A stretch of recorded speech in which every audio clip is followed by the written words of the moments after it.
Hey guys, today's look is going to be a zombie nail tutorial.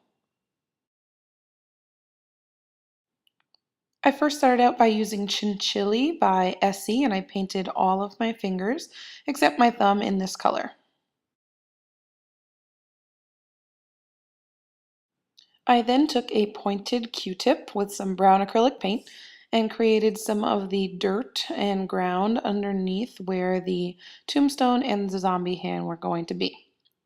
I used a black acrylic paint and a small nail art brush to create the outline of the zombie hand coming out of the ground.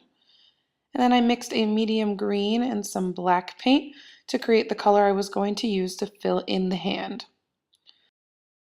When you're doing this, you don't have to be too straight with the fingers because, of course, the zombie is part of the undead. Then I went back in with some black acrylic paint and filled in some fingernails and used a red acrylic paint to add some blood.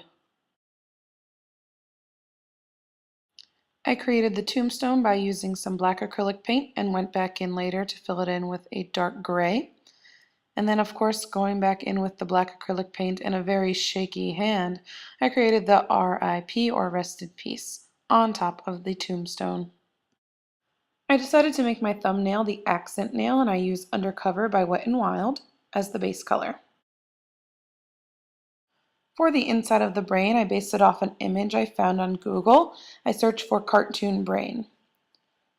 With a black acrylic paint and a tiny brush, I created these bubble letter S shapes going up and down both sides of the nail, and this creates the outline of all of the insides of the brain.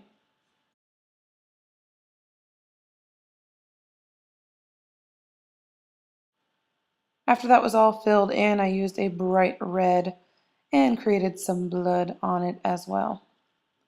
Took my favorite top coat, added it into the design, and made everything really shiny to protect it. And that is the final look. I hope you guys enjoyed. Don't forget to add me on Facebook and Twitter, and I'll see you next week with another Halloween design.